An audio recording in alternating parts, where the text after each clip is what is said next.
Now, let me ask you this. Before the Fox unwinded. You mean I got fired? Yes. Did you think were you ardent, go Fox, go guy, or did... My view on Fox hasn't really changed. They let me say whatever I want, whatever I wanted, really, for 14 years. And I'll never stop being grateful for that. And then, obviously, I said too much. And I'm not exactly sure what I said that was bad. No one ever told me. But one day they're like, oh, can't have this anymore. And they fired me. And I even told them as they were firing me, like, it's your business. I made a mental note, never work for anyone else again. And I never will. But I can't be mad about it. I mean, they were great to me. The Murdochs were always nice to me. And one day, for whatever reason, they'd had enough. So my feelings weren't hurt. I was not expecting it. So were you, for me, when I was with Penn, I knew there were things, it's like, oh, I can't go there. They've made that clear. Did you feel like at Fox you could say whatever you want? Well, there was always internal... the Murdochs were always nice. They never got in my way at all. They were always super nice to me. But there were, it's a company run by fearful women. Yeah. You know what I mean? And there were always second tier people who were hassling my producers. But no one ever called me. I got along with everybody. But I think they knew the censorship it's not don't welcome that, you know. So, but they never actually got in the way of anything. Our view on the war in Ukraine was really, really hated. I could feel it. And my view was not pro-Russia, never has been pro-Russia. Just this is not our fight. It's not good for us. We should just put an end to the war because people die in war. I've seen it. It's bad. And just saying that was considered crazy pro-Kremlin propaganda. And they were very mad about that. But to their credit, they never said anything to me about it directly. I could just smell it. And so I really just don't have any complaints. And I will say, and I know that you've experienced this, it's true, being humiliated in public, being fired, I have been a couple of times, is totally good for you in the end, because it keeps you from thinking you're Jesus or getting super crazy hubris guy, I would think with you, it would have increased. So we spoke, I don't know, last time I was there, and you may correct me if I'm wrong. I never really struck you as a huge technology guy. You were even today, you're I Googled for the first time. So now you go to Twitter. I hate technology. Right. So, which is now. I hate electricity, actually. That's how I feel about it. So Tucker on X and all that stuff. Have you been surprised? It seems as if your microphone has gotten quite a bit larger. Yes.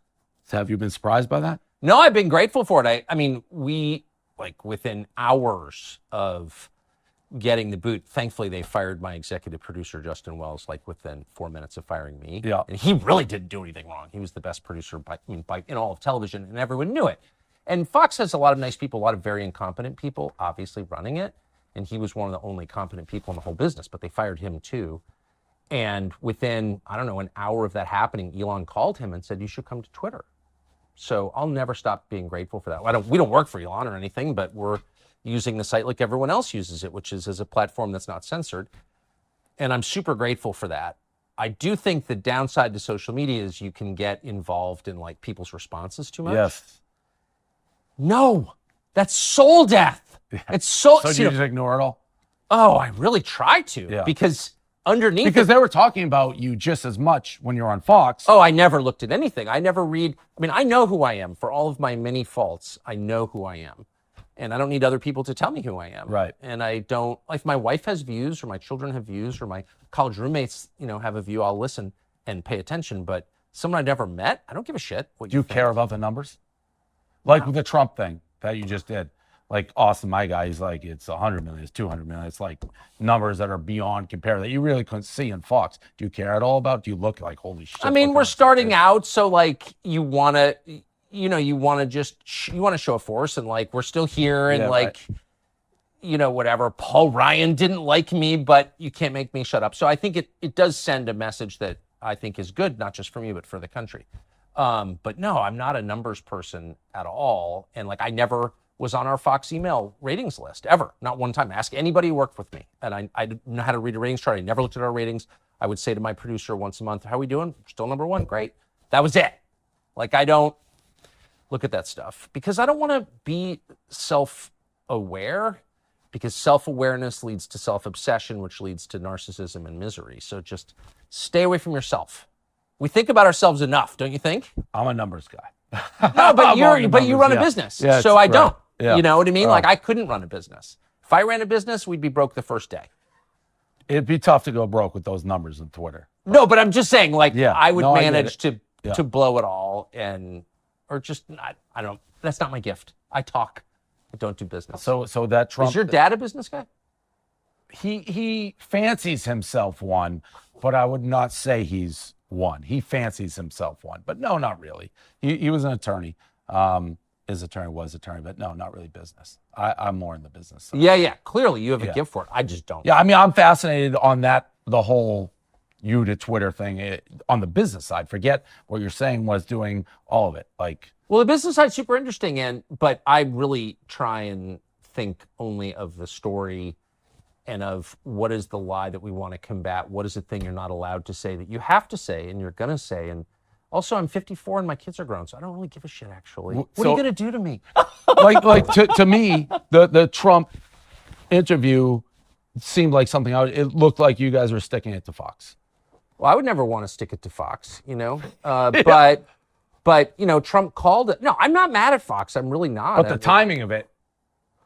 Well, it was the night of the debate, but the reason that it was is because he didn't want to do the debate. I didn't make that decision. So he approached you to do it. He approached us and said, I'm not going to do the debate. But if I'm being totally honest, I didn't really believe him because it's Trump. Like, he changes his mind. He's volatile. Maybe he decides this is a spectacle I can't pass up. We didn't know. I mean, we were actually traveling back from Europe that day, and Justin and I, my producer and I, were on separate planes. But we were texting from plane to plane, like, do you really think he's not going to do the debate? Like, we didn't know. Right. So anyway, no, we weren't trying to attack. Well, he may have Fox. been that. Well, he doesn't like Fox. Right, I know. But they don't like him. And they never did. And they always had rules about not allowing him on. And my view was, I think it's totally legitimate to dislike Donald Trump. I don't hold that against anybody. It's totally fair to have any view you want on American politics. But the guy is the dominant figure in American politics, and certainly dominant figure in the Republican Party, and you're a news organization. So if you've got a rule, just because the owner doesn't like him, you can't have him on the air, you're not really covering the news at that point, are you? Right. What are you doing?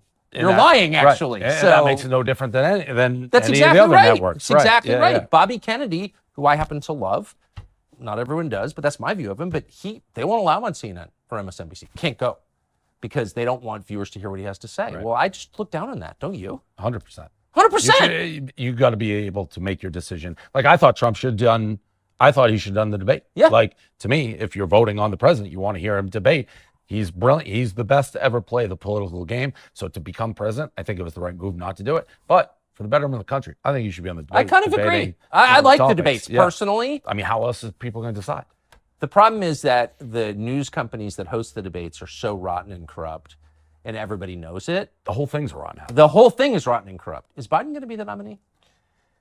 I don't know. I'm not a political person, but I feel like there's been a shift where internally maybe the Democrats don't think he can win, and they're setting the stage to do somebody else. I think it's crazy if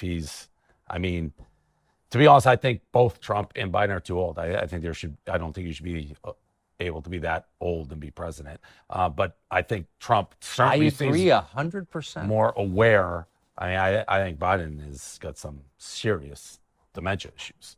Like how that is the president, I don't know. And that's not a Democrat, because I said about both. It's like Mitch, the guy who had the stroke, doing the speech the other day.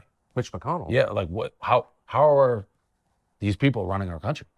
You wouldn't put these people in I would say in McConnell's, the only CEO. defense I would say of Mitch McConnell is McConnell post-stroke is an improvement over McConnell pre-stroke. Fair enough. Fair enough. There's no companies in the world where I would buy stock where you're having the CEO seemingly at that advanced. It's just only in politics. It's crazy. Yeah, it's because it's only the world. Yeah. Not a big deal. Not a big deal at all. And it's broken. So, Dave Portnoy, great to see you.